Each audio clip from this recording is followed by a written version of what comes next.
ਜ਼ਿੰਦਗੀ ਦੇ ਵਿੱਚ ਇਹ ਸਮਾਂ, ਇਹ ਪਲ, ਇਹ ਘੜੀਆਂ ਦਿੱਤੀਆਂ ਕਿ ਅਸੀਂ ਸਭੇ खुदा ਦੇ पाक पवित्र वचन ਨੂੰ पढ़ ਸਕੀਏ। आइए खुदा ਦੇ पाक पवित्र वचन ਦੇ ਵਿੱਚੋਂ ਪੜਾਂਗੇ भविष्य सार ਦੀ किताब ਉਹਦਾ 30 ਬਾਬ ਉਹਦੀ 1 ਐਤ ਤੋਂ।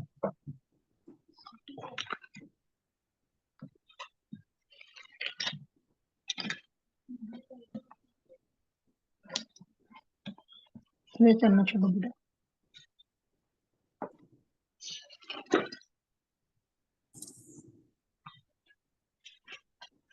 आइए ਅਸੀਂ खुदा ਦਾ ਧੰਨਵਾਦ, खुदा ਦਾ ਸ਼ੁਕਰਾਨਾ ਕਰੀਏ ਜੋ खुदा ਨੇ ਇਹ ਸਮਾਂ, ਇਹ ਪਲ ਸਾਡੀਆਂ ਜ਼ਿੰਦਗੀਆਂ ਦੇ ਵਿੱਚ ਦਿੱਤੇ ਕਿ ਅਸੀਂ ਸਭੇ खुदा ਦੀ ਪਾਕ ਪਵਿੱਤਰ ਬਾਣੀ ਨੂੰ ਪੜ੍ਹ ਸਕੀਏ। ਇਸ ਜਗ੍ਹਾ ਤੇ खुदा ਦੇ ਵਚਨ ਦੇ ਵਿੱਚੋਂ ਪੜ੍ਹਦੇ ਹਾਂ ਤਾਂ ਇਉਂ ਹੋਵੇਗਾ ਕਿ ਜਦ ਇਹ ਸਾਰੀਆਂ ਗੱਲਾਂ ਤੁਹਾਡੇ ਉੱਤੇ ਆਉਣਗੀਆਂ, ਅਰਥਾਤ ਬਰਕਤ ਅਤੇ ਸ਼ਰਾਬ, ਜਿਨ੍ਹਾਂ ਨੂੰ ਮੈਂ ਤੁਹਾਡੇ ਅੱਗੇ ਰੱਖਿਆ ਹੈ, ਅਤੇ ਜਦ ਤੁਸੀਂ ਉਹਨਾਂ ਸਾਰੀਆਂ ਕੌਮਾਂ ਵਿੱਚ ਜਿਨ੍ਹਾਂ ਵਿੱਚ ਯਹੋਵਾ ਤੁਹਾਡਾ ਪਰਮੇਸ਼ਵਰ ਨੇ ਤੁਹਾਨੂੰ ਹਿੱਕ ਦਿੱਤਾ ਹੈ, ਆਪਣੇ ਮਨ ਵਿੱਚ ਯਾਦ ਕਰੋਗੇ। ਆਮੀਨ। ਕਿਉਂਕਿ ਜਦੋਂ ਅਸੀਂ खुदा ਦੇ ਪਾਕ ਪਵਿੱਤਰ ਵਚਨ ਦੇ ਵਿੱਚੋਂ ਪੜ੍ਹਦੇ ਹਾਂ ਤੇ ਲਿਖਿਆ ਹੈ ਤਾਂ ਇਉਂ ਹੋਵੇਗਾ ਕਿ ਸਾਰੀਆਂ ਗੱਲਾਂ ਤੁਹਾਡੇ ਉੱਤੇ ਆਉਣਗੀਆਂ। ਅੱਜ ਪਰਮੇਸ਼ਵਰ ਦਾ ਵਚਨ ਆਖਦਾ ਹੈ ਕਿ ਇੱਕ ਦਿਨ ਅਜਿਹਾ ਕਾਰਜ ਹੋਵੇਗਾ ਕਿ ਸਾਰੀਆਂ ਗੱਲਾਂ ਕੀ ਕਰਨਗੀਆਂ, ਤੁਹਾਡੀ ਜ਼ਿੰਦਗੀ ਦੇ ਵਿੱਚ ਤੁਹਾਡੇ ਉੱਤੇ ਆਉਣਗੀਆਂ, ਕਿਉਂਕਿ खुदा ਨੇ ਤੁਹਾਡੇ ਵਿੱਚ ਬਰਕਤ ਅਤੇ ਸ਼ਰਾਪ ਤੁਹਾਡੇ ਅੱਗੇ ਰੱਖਿਆ ਹੈ। ਅਤੇ ਜਦ ਤੁਸੀਂ ਸਾਰੀਆਂ ਕੌਮਾਂ ਵਿੱਚ ਜਿਨ੍ਹਾਂ ਵਿੱਚ ਯਹੋਵਾ ਪਰਮੇਸ਼ਵਰ ਨੇ ਤੁਹਾਨੂੰ ਭੇਜ ਦਿੱਤਾ ਹੈ, ਤੁਸੀਂ ਆਪਣੇ ਮਨ ਦੇ ਵਿੱਚ ਯਾਦ ਰੱਖੋਗੇ। ਕਿਉਂਕਿ ਅੱਜ ਅਸੀਂ ਜੇਕਰ ਖੁਦਾਵੰਦ ਪਰਮੇਸ਼ਵਰ ਨੂੰ ਆਪਣੀ ਜ਼ਿੰਦਗੀ ਦੇ ਵਿੱਚ ਯਾਦ ਰੱਖਾਂਗੇ ਤੇ खुदा ਦਾ ਆਤਮਾ ਸਾਡੀ ਜ਼ਿੰਦਗੀ ਦੇ ਅੰਦਰ ਬਰਕਤਾਂ ਲੈ ਕੇ ਆਵੇਗਾ, ਆਸ਼ੀਸ਼ਾਂ ਲੈ ਕੇ ਆਵੇਗਾ। ਜੇਕਰ ਸਾਡੇ ਮਨ ਦੇ ਅੰਦਰ खुदा ਦਾ ਆਤਮਾ ਨਹੀਂ ਤੇ ਫਿਰ ਸ਼ਰਾਬ ਸਾਡੀ ਜ਼ਿੰਦਗੀ ਦੇ ਅੰਦਰ ਆਉਣਗੀ। ਕਿਉਂਕਿ खुदा ਨੇ ਦੋ ਚੀਜ਼ਾਂ ਸਾਡੇ ਗਾੜੀ ਰੱਖੀਆਂ ਨੇ, ਇੱਕ ਬਰਕਤ ਅਤੇ ਇੱਕ ਸ਼ਰਾਬ। ਕਿਉਂਕਿ ਬਰਕਤ ਲੈਣੀ ਹੈ ਤੇ ਸਾਨੂੰ ਪਰਮੇਸ਼ਵਰ ਦੇ ਵਿੱਚ ਚੱਲਣਾ ਪੈਣਾ ਹੈ, ਉਹਦੇ ਨੇਮ ਦੇ ਵਿੱਚ ਚੱਲਣਾ ਪੈਣਾ, ਉਹਦੀ ਭਵਿਸ਼ਤਾ ਦੇ ਵਿੱਚ ਚੱਲਣਾ ਪੈਣਾ ਹੈ। ਕਿਉਂਕਿ ਉਹਦਾ ਨੇਮ ਸਭ ਤੋਂ ਪਹਿਲੇ ਇਹੋ ਹੀ ਸਾਨੂੰ ਸਿਖਾਉਂਦਾ ਹੈ ਕਿ ਤੁਸੀਂ ਮੇਰੇ ਵਿੱਚ ਕੀ ਕਰੋ, ਬਣੇ ਰਹੋ। ਤੇ ਉਹਦੇ ਵਿੱਚ ਬਣਨਾ ਹੈ ਤੇ ਸਾਨੂੰ ਉਹਦੇ ਨੇਮ ਦੇ ਵਿੱਚ ਯਾਦ, ਆਪਣੇ ਆਪ ਨੂੰ ਯਾਦ ਰੱਖਣਾ ਪੈਣਾ ਹੈ। ਔਰ ਦੂਸਰਾ ਵਚਨ ਪੜ੍ਹਦੇ, ਅਤੇ ਜਦ ਤੁਸੀਂ ਯਹੋਵਾ ਆਪਣੇ ਪਰਮੇਸ਼ਵਰ ਵੱਲ ਮੁੜੋਗੇ ਅਤੇ ਉਹਦੀ ਆਵਾਜ਼ ਉਸਦੇ ਸਾਰੇ ਹੁਕਮਾਂ ਅਨੁਸਾਰ ਜੋ ਤੁਹਾਨੂੰ ਅੱਜ ਦਿੰਦਾ ਹੈ, ਤੁਸੀਂ ਅਤੇ ਤੁਹਾਡੀ ਅੰਸ਼ ਆਪਣੇ ਸਾਰੇ ਮਨ ਨਾਲ ਅਤੇ ਸਾਰੀ ਜਾਨ ਨਾਲ ਸੁਣੋਗੇ। ਹਾਲੇਲੂਇਆ। ਅੱਜ खुदा ਦਾ ਵਚਨ ਆਖਦਾ ਕਿ ਜਿਹੜਾ ਨੇਮ, ਜਿਹੜਾ ਵਿਧੀਆਂ, ਜਿਹੜਾ ਕਾਨੂੰਨ ਪਰਮੇਸ਼ਵਰ ਨੇ ਤੁਹਾਨੂੰ ਦਿੱਤਾ ਹੈ, ਜੇਕਰ ਤੁਸੀਂ ਉਹਨੂੰ ਆਪਣੇ ਸਾਰੇ ਮਨ ਦੇ ਨਾਲ ਅਤੇ ਸਾਰੀ ਆਪਣੀ ਜਾਨ ਦੇ ਨਾਲ ਉਹਨੂੰ ਸੁਣੋਗੇ, ਉਹਨੂੰ ਮੰਨੋਗੇ, ਉਹਦੇ ਉੱਤੇ ਚੱਲੋਗੇ ਤੇ ਨਾਲੇ ਤੁਹਾਡੀ ਅੰਸ਼ ਵੀ ਚੱਲੇਗੀ, ਤੇ ਫਿਰ खुदा ਕੀ ਕਰੇਗਾ, ਤੁਹਾਨੂੰ ਬਰਕਤ ਦੇਵੇਗਾ। ਕਿਉਂਕਿ ਅੱਜ ਬਰਕਤ ਤੋਂ ਕਿਉਂ ਅਸੀਂ ਦੂਰ ਆ? ਜੇਕਰ ਅਸੀਂ खुदा ਨੂੰ ਆਪਣੀ ਇਮਾਨਦਾਰੀ ਦੇ ਨਾਲ ਮੰਨਦੇ ਆ ਤੇ ਗਾਂ ਬੱਚੇ ਨਹੀਂ ਮੰਨਦੇ, ਜੇ ਬੱਚੇ ਮੰਨਦੇ ਨੇ ਤੇ ਅਸੀਂ ਨਹੀਂ ਮੰਨਦੇ, ਕਿਤੇ ਨਾ ਕਿਤੇ ਕਮੀ ਸਾਡੀ ਜ਼ਿੰਦਗੀ ਦੇ ਅੰਦਰ ਰਹਿ ਜਾਂਦੀ ਹੈ। ਕਿਉਂਕਿ ਜਿਵੇਂ ਘਰ ਦੇ 4 ਕੋਨੇ ਨੇ, ਉਸੇ ਤਰੀਕੇ ਅਸੀਂ ਕੀ ਕੀਤਾ, ਆਪਣੇ ਲਈ ਹਰ ਇੱਕ ਦੇਵੀ ਦੇਵਤਾ ਕੀ ਕੀਤਾ ਹੈ, ਬਣਾ ਲਿਆ ਹੈ, ਔਰ ਉਹਨਾਂ ਦੀ ਉਪਾਸਨਾ ਕਰਦੇ ਹਾਂ, ਉਹਨਾਂ ਨੂੰ ਮੱਥੇ ਟੇਕਦੇ, ਉਹਨਾਂ ਨੂੰ ਨੱਕ ਰਗੜਦੇ ਆ, ਪਰ ਉਹ ਸਾਨੂੰ ਕੁਝ ਨਹੀਂ ਦਿੰਦੇ। ਕਿਉਂਕਿ खुदा ਦਾ ਵਚਨ ਆਖਦਾ, ਉਹਨਾਂ ਦੇ ਕੰਨ ਤਾਂ ਹਨ ਪਰ ਉਹ ਸੁਣਦੇ ਨਹੀਂ, ਉਹਨਾਂ ਦੇ ਮੂੰਹ ਹਨ ਪਰ ਉਹ ਬੋਲਦੇ ਨਹੀਂ, ਉਹਨਾਂ ਦੀਆਂ ਅੱਖੀਆਂ ਹਨ ਪਰ ਉਹ ਵੇਖਦੇ ਨਹੀਂ। ਪਰ ਫਿਰ ਵੀ ਸਾਡੀ ਇੱਕ ਕੀ ਹੈ, ਮਨ ਦੀ ਤਸੱਲੀ ਹੈ ਕਿ ਇਹ ਸਾਡਾ ਰੱਬ ਹੈ। ਕਿਉਂਕਿ ਉਹ ਹੱਥਾਂ ਦੀ ਬਣਾਈ ਹੋਈ ਮੂਰਤ ਜਿਹੜੀ ਪਰਮੇਸ਼ਵਰ ਨੇ ਬਣਾਈ ਸੀ, ਉਹਨੂੰ ਵਿਸਾਰ ਦਿੱਤਾ ਤੇ ਇਨਸਾਨ ਦੀ ਹੱਥਾਂ ਦੀ ਬਣਾਈ ਹੋਈ ਮੂਰਤ ਤੇ ਕੀ ਕੀਤਾ ਹੈ, ਵਿਸ਼ਵਾਸ ਕਰ ਲਿਆ ਹੈ। ਤੇ ਉਹ ਵਿਸ਼ਵਾਸ ਕੀ ਹੈ, ਸਾਨੂੰ ਕਿੱਧਰ ਲੈ ਕੇ ਜਾਂਦਾ? ਉਸ ਪਾਪ ਦੇ ਵੱਲ, ਉਸ ਬਦੀ ਦੇ ਵੱਲ, ਉਸ ਗੁਨਾਹ ਦੇ ਵੱਲ, ਉਸ ਦੋਜ਼ਖ ਦੀ ਅੱਗ ਦੇ ਵੱਲ। ਕਿਉਂਕਿ ਉਹ ਦੋਜ਼ਖ ਦੀ ਅੱਗ ਜਿੱਥੇ ਅੱਖੀਆਂ ਦਾ ਰੋਣਾ, ਦੰਦਾਂ ਦਾ ਪੀਸਣਾ ਤੇ ਕਚੀਚੀਆਂ ਦਾ ਵੱਟਣਾ ਹੈ। ਜੇਕਰ ਉਹਦੇ ਵਿੱਚ ਕੋਈ ਇਨਸਾਨ ਜਾਣਾ ਚਾਹੁੰਦਾ ਹੈ ਤੇ ਉਹ ਸ਼ਰਾਪ ਨੇ, ਤੇ ਜੇਕਰ ਉਹ ਖੁਦਾ ਦੀ ਨਗਰੀ ਦੇ ਵਿੱਚ ਜਾਣਾ ਚਾਹੁੰਦਾ ਹੈ, ਜਿੱਥੇ ਖੁਦਾ ਨੇ ਇਜ਼ਰਾਈਲ ਕੌਮ ਦੇ ਨਾਲ ਵਾਅਦਾ ਕੀਤਾ ਸੀ ਕਿ ਮੈਂ ਤੁਹਾਨੂੰ ਦੁੱਧ ਤੇ ਸ਼ਹਿਦ ਦੀਆਂ ਨਦੀਆਂ ਦੇ ਵਿੱਚ ਕੀ ਕਰਾਂਗਾ? ਲੈ ਕੇ ਜਾਵਾਂਗਾ। ਤੇ ਜੇਕਰ ਅੱਜ ਅਸੀਂ ਉਹਦੇ ਵਿੱਚ ਜਾਣਾ ਚਾਹੁੰਦੇ ਹਾਂ, ਤੇ ਫਿਰ ਖੁਦਾ ਦੇ ਨਾਮ ਦੇ ਵਿੱਚ ਕੀ ਕਰਨਾ ਚਾਹੀਦਾ ਹੈ? ਬਰਕਤ ਲੈਣੀ ਚਾਹੀਦੀ ਹੈ, ਤੇ ਉਹ ਸਾਰੀਆਂ ਬਰਕਤਾਂ ਤੁਹਾਡੇ ਉੱਤੇ ਆਉਣਗੀਆਂ। ਕਿਉਂਕਿ ਜਦੋਂ ਅਸੀਂ ਖੁਦਾ ਦੇ ਪਾਕ ਪਵਿੱਤਰ ਵਚਨ ਨੂੰ ਪੜ੍ਹਦੇ ਹਾਂ, ਉਹਦਾ 28 ਬਾਬ ਉਹਦੀ 1 ਤੋਂ ਤੇ ਲਿਖਿਆ ਹੈ, ਤਾਂ ਇਉਂ ਹੋਵੇਗਾ ਕਿ ਜੇ ਤੁਸੀਂ ਯਹੋਵਾ ਆਪਣੇ ਪਰਮੇਸ਼ਵਰ ਦੀ ਆਵਾਜ਼ ਮਨ ਲਾ ਕੇ ਸੁਣੋਗੇ ਤੇ ਉਹਦੇ ਹੁਕਮਾਂ ਦੀ ਪਾਲਣਾ ਕਰਕੇ ਪੂਰਾ ਕਰੋਗੇ, ਜਿਨ੍ਹਾਂ ਦਾ ਅੱਜ ਮੈਂ ਤੁਹਾਨੂੰ ਹੁਕਮ ਦਿੰਦਾ ਹਾਂ, ਯਹੋਵਾ ਪਰਮੇਸ਼ਵਰ ਤੁਹਾਡੇ ਸਾਰੇ ਕੰਮਾਂ ਦੇ ਉੱਤੇ ਤੁਹਾਨੂੰ ਉੱਚਾ ਕਰੇਗਾ। ਆਮੀਨ। ਅੱਜ ਖੁਦਾ ਦਾ ਵਚਨ ਆਖਦਾ, ਜੇਕਰ ਤੁਸੀਂ ਉਹਨੂੰ ਮਨ ਲਾ ਲੋਗੇ, ਉਹਦੇ ਉੱਤੇ, ਮੇਰੀ ਭਵਿਸ਼ਤਾ ਦੇ ਉੱਤੇ, ਮੇਰੇ ਹੁਕਮਨਾਮੇ ਉੱਤੇ, ਤੇ ਮੈਂ ਫਿਰ ਕੀ ਕਰਾਂਗਾ? ਯਹੋਵਾ ਪਰਮੇਸ਼ਵਰ ਧਰਤੀ ਦੀਆਂ ਸਾਰੀਆਂ ਕੌਮਾਂ ਦੇ ਵਿੱਚ ਤੁਹਾਨੂੰ ਕੀ ਕਰੇਗਾ? ਉੱਚਾ ਕਰੇਗਾ। ਜੇ ਤੁਸੀਂ ਯਹੋਵਾ ਆਪਣੇ ਪਰਮੇਸ਼ਵਰ ਦੀ ਆਵਾਜ਼ ਸੁਣੋਗੇ, ਤੇ ਇਹ ਸਾਰੀਆਂ ਅਸੀਸਾਂ ਤੁਹਾਡੇ ਉੱਤੇ ਆਉਣਗੀਆਂ, ਸਗੋਂ ਤੁਹਾਡੇ ਪਿੱਛੇ ਪੈ ਕੇ ਤੁਹਾਨੂੰ ਮਿਲਣਗੀਆਂ।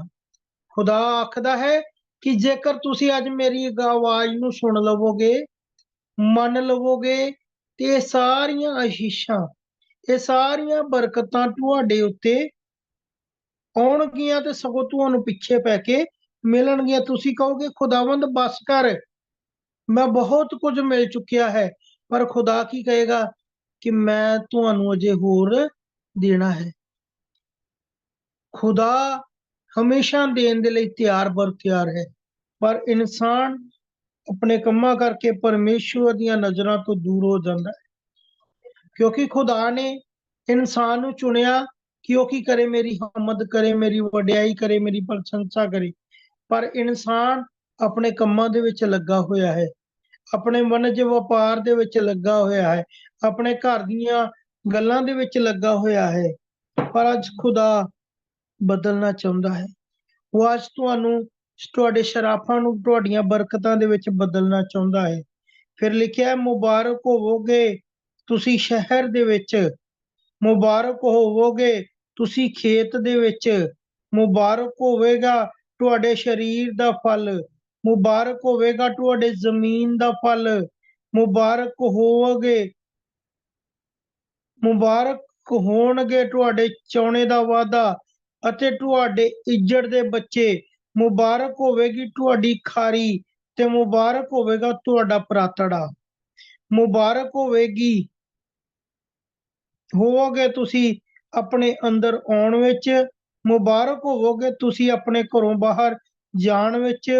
ਯਹੋਵਾ ਤੁਹਾਡੇ ਵੈਰੀਆਂ ਨੂੰ, ਜਿਹੜੇ ਤੁਹਾਡੇ ਵਿਰੁੱਧ ਉੱਠਦੇ ਹਨ, ਉਹ ਤੁਹਾਡੇ ਅੱਗੋਂ ਮਰਵਾ ਸੁੱਟੇਗਾ। ਇੱਕ ਰਾਹ ਥਾਣੀ ਉਹ ਆਉਣਗੇ, ਪਰ 37 ਰਾਹੀਂ ਹੋ ਕੇ ਤੁਹਾਡੇ ਅੱਗੋਂ ਨੱਠਣਗੇ।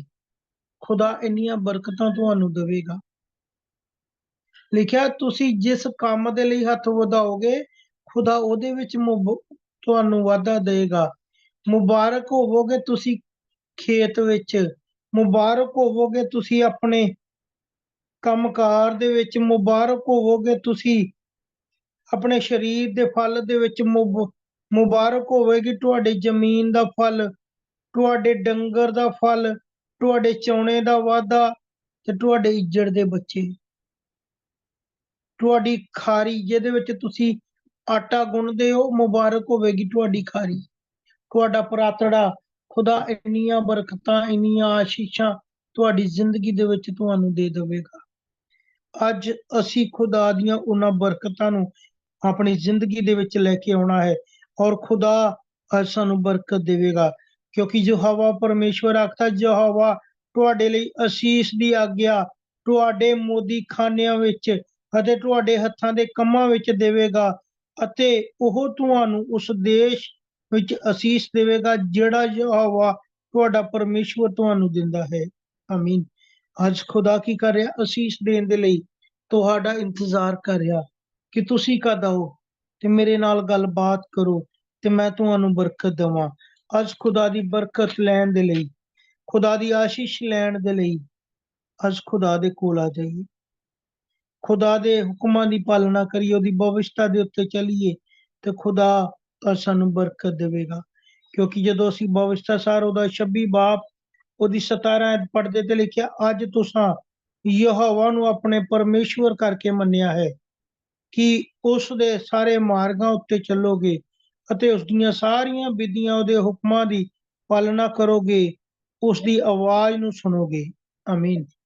ਅੱਜ ਕੀ ਕੀਤਾ ਹੈ? ਪਰਮੇਸ਼ਵਰ ਦੀਆਂ ਬਰਕਤਾਂ ਹਾਸਲ ਕਰਨ ਦੇ ਲਈ ਪਰਮੇਸ਼ਵਰ ਨੂੰ ਅੱਜ ਅਸੀਂ ਆਪਣਾ ਮੁਕਤੀਦਾਤਾ ਗ੍ਰਹਿਣ ਕਰ ਚੁੱਕੇ ਹਾਂ। ਅੱਜ ਉਸ ਨੂੰ ਆਖਿਆ ਹੈ ਕਿ ਪ੍ਰਭੂ ਤੂੰ ਹੀ ਹੈ ਜੋ ਸਾਨੂੰ ਬਰਕਤ ਦੇਵੇਂਗਾ, ਤੂੰ ਹੀ ਹੈ ਜੋ ਸਾਨੂੰ ਚਲਾਵੇਂਗਾ, ਤੂੰ ਹੀ ਹੈ ਜੋ ਸਾਨੂੰ ਉਸ ਨਗਰੀ ਦੇ ਅੰਦਰ ਲੈ ਕੇ ਜਾਵੇਂਗਾ ਜਿੱਥੇ ਦੁੱਧ ਤੇ ਸ਼ਹਿਦ ਦੀਆਂ ਨਦੀਆਂ ਵਗਦੀਆਂ ਹਨ। ਅੱਜ ਖੁਦਾ ਤੁਹਾਨੂੰ ਸਭਨਾਂ ਨੂੰ ਉਸ ਜਗ੍ਹਾ ਤੇ ਲੈ ਕੇ ਜਾਣਾ ਚਾਹੁੰਦਾ ਹੈ। ਅੱਜ ਜਿੰਨੇ ਭਾਈ ਭੈਣ ਇਸ ਆਵਾਜ਼ ਨੂੰ ਸੁਣਦੇ ਹਨ, ਪਰਮੇਸ਼ਵਰ ਤੁਹਾਨੂੰ ਬਰਕਤ ਦੇਣ ਦੇ ਲਈ ਅੱਜ ਉਸ ਨਗਰੀ ਦੇ ਅੰਦਰ ਲੈ ਕੇ ਜਾਣਾ ਚਾਹੁੰਦਾ ਹੈ, ਉਸ ਘਰ ਦੇ ਅੰਦਰ ਲੈ ਕੇ ਜਾਣਾ ਚਾਹੁੰਦਾ ਹੈ। ਅੱਜ ਖੁਦਾ ਤੁਹਾਡੀ ਜ਼ਮੀਨ ਦੇ ਫਲ ਦੇ ਵਿੱਚ ਤੁਹਾਨੂੰ ਬਰਕਤ ਦੇਣਾ ਚਾਹੁੰਦਾ ਹੈ, ਤੁਹਾਡੇ ਕੰਮਾਂ ਦੇ ਵਿੱਚ ਤੁਹਾਨੂੰ ਬਰਕਤ ਦੇਣਾ ਚਾਹੁੰਦਾ ਹੈ। ਤੁਸੀਂ ਜਿਸ ਹੱਥ ਦੇ ਲਈ ਕੰਮ ਦੇ ਲਈ ਹੱਥ ਵਧਾਓਗੇ, ਖੁਦਾ ਉਹਨਾਂ ਕੰਮਾਂ ਦੇ ਵਿੱਚ ਬਰਕਤ ਦੇਣਾ ਚਾਹੁੰਦਾ ਹੈ। ਖੁਦਾ ਤੁਹਾਡੇ ਸਰੀਰ ਦੇ ਵਿੱਚ ਬਰਕਤ ਦੇਣਾ ਚਾਹੁੰਦਾ ਹੈ। ਖੁਦਾ ਤੁਹਾਡੀ ਅੰਸ਼ ਦੇ ਵਿੱਚ ਬਰਕਤ ਦੇਣਾ ਚਾਹੁੰਦਾ ਹੈ। ਖੁਦਾ ਤੁਹਾਡੇ ਸੋਨੇ ਦੇ ਵਿੱਚ, ਤੁਹਾਡੇ ਘਰ ਦੇ ਵਿੱਚ, ਤੁਹਾਡੀ ਰਸੋਈ ਦੇ ਵਿੱਚ ਬਰਕਤ ਦੇਣੀ ਚਾਹੁੰਦਾ ਹੈ। ਕਿਉਂਕਿ ਖੁਦਾ ਅੱਜ ਤੁਹਾਡੇ ਲਈ ਆਪਣੇ ਸਵਰਗ ਰਾਜ ਦੇ ਦਰਵਾਜ਼ੇ ਖੋਲ ਚੁੱਕਿਆ ਹੈ। ਕਿਉਂਕਿ ਖੁਦਾ ਦੇ ਵਚਨ ਦੇ ਵਿੱਚ ਲਿਖਿਆ, ਇਬਰਾਹਿਮ ਦੇ ਦਰਵਾਜ਼ੇ ਦੀਆਂ ਕੁੰਜੀਆਂ ਮੇਰੇ ਕੋਲ ਹਨ, ਜਿਹਦੇ ਲਈ ਮੈਂ ਖੋਲ ਦੇਵਾਂ ਉਸ ਦਰਵਾਜ਼ੇ ਨੂੰ ਕੋਈ ਬੰਦ ਨਹੀਂ ਕਰ ਸਕਦਾ, ਤੇ ਜਿਹਨੂੰ ਬੰਦ ਕਰ ਦੇਵਾਂ ਉਹਨੂੰ ਕੋਈ ਖੋਲ ਨਹੀਂ ਸਕਦਾ। ਅੱਜ ਖੁਦਾ ਨੇ ਸਾਡੇ ਲਈ ਉਹ ਬਰਕਤਾਂ ਦੇ ਦਰਵਾਜ਼ੇ ਖੋਲ ਦਿੱਤੇ ਨੇ। ਖੁਦਾ ਅੱਜ ਆਪਣੀਆਂ ਬਰਕਤਾਂ ਤੁਹਾਡੇ ਵਿੱਚ ਮੁਹੱਈਆ ਕਰਵਾਉਣ ਦੇ ਲਈ ਜਾ ਰਿਹਾ। ਉਹਦੀਆਂ ਬਰਕਤਾਂ ਨੂੰ ਆਪਣੀ ਜ਼ਿੰਦਗੀ ਦੇ ਵਿੱਚ ਲਿਆਉਣ ਦੇ ਲਈ ਅਸੀਂ ਆਪਣੀਆਂ ਅੱਖਾਂ ਨੂੰ ਬੰਦ ਕਰਾਂਗੇ, ਆਪਣੇ ਸਿਰਾਂ ਨੂੰ ਖੁਦਾ ਦੇ ਅੱਗੇ ਝੁਕਾਵਾਂਗੇ, ਇੱਕ ਮਨ ਹੋਵਾਂਗੇ।